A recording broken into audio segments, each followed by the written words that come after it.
Pythagoreans were perhaps the first to come up with this meditation practice of meditating upon death. So the passage I'm going to go over is attributed to an anonymous source, but it could have been Pythagoras. And I'll just briefly go over that, and we can talk about its implications regarding meditating upon death. So to quote, this anonymous says, "Then make the habit never inconsiderably to act, neither forget that death is appointed to all, that possessions here gladly gathered, here must be left." So what does that mean, and what does that have to do with meditating upon death, I guess? Well, I think on my reading, the verse is imploring the individual never to act mindlessly to begin with. And it also suggests that an individual should not forget that they will die, since death is the common fate of humanity. And it indicates that, though it is good to have possessions that make one's life better, in the end, one will have to let them go, and one will have to inevitably die.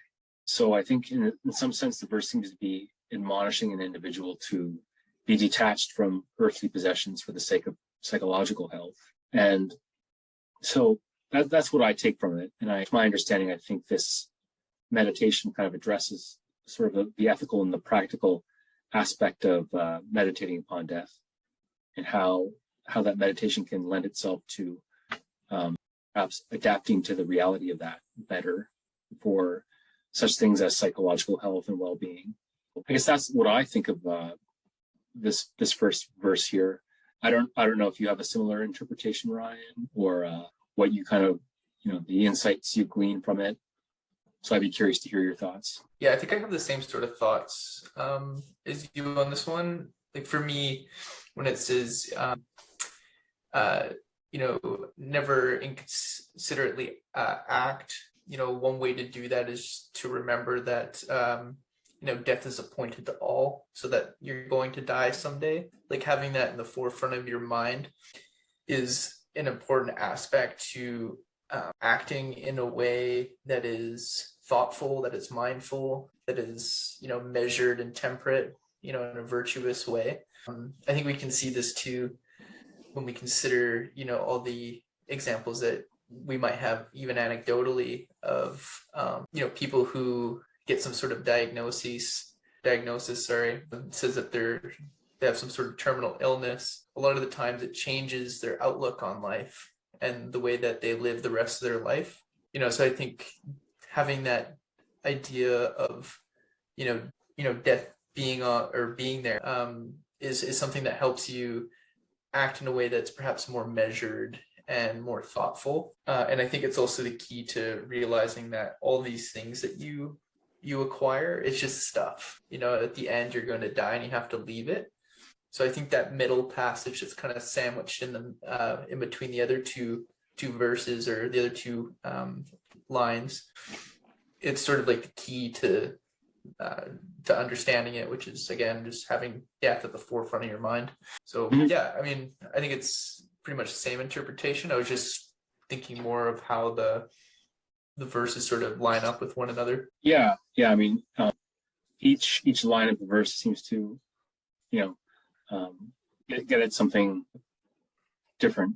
The first seems to be talking about habit and making it a practice to never act without consideration. And so that in and of itself, I think, could be a useful, life practice, to just never act out of inconsideration, to be considerate, to, I suppose, weigh reasons for and against before you make a decision, and be consciously aware of your reasons for acting and why you wish to act in this way. What advantages does it have? Does it have advantages, or is it what I'm deciding to do maladaptive? Just mindfulness in that sense, I suppose. Also, I'm thinking it also more in terms too of like an Eastern type of mindfulness, or it seems to be akin to an Eastern sense of mindfulness. I mean, I don't really feel like Eastern philosophy itself has monopoly on mindfulness practices. We see them in Western philosophy too, although perhaps it's given less emphasis in our culture. But the Stoic philosophers and the ancient philosophers also emphasized mindfulness as a kind of awareness of your thoughts and your emotions and your feelings. And so simply maybe being mindful in that sense too is part of this meditation on death. So we have like the mindfulness element, and then we have in the first line and the second line we have this I suppose admonition to always remember that death is part of the human condition. It's part of what it means for you to be human. And so, like you said, it's something we should carry at the forefront of our mind. And the last line is just talking about possessions, I suppose, things you own, you know, your car, your house, your clothing, your pets, your plants, you know, everything you've purchased, all those things you live beyond when you die. And I suppose there's a tranquility maybe in that sort of acceptance and a willingness to let go, just to let things be. So that's what I kind of get from it, just from this reading. Do you have any additions or emendations or elaborations? No, I think maybe just to clarify more what I was trying to say is like the middle line there, neither forget that death is appointed to all, is sort of like the attitude to carry with you. You know, that's sort of like the attitude you want with you.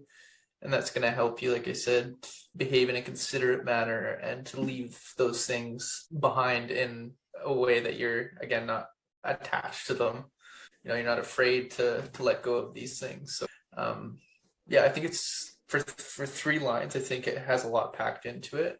And I think it's a sentiment that you still hear today in like popular culture in a lot of ways. So it's interesting to see how modern it is. I do see your citation here. It says 1988. I don't think that's when Pythagorean wrote it, but that's obviously where you got the source from. So you're not sure if this was like a verified work from Pythagoras, or what did you mention there at the start of this conversation? Well, from the source from which I got this verse from, it was quoted as being anonymous.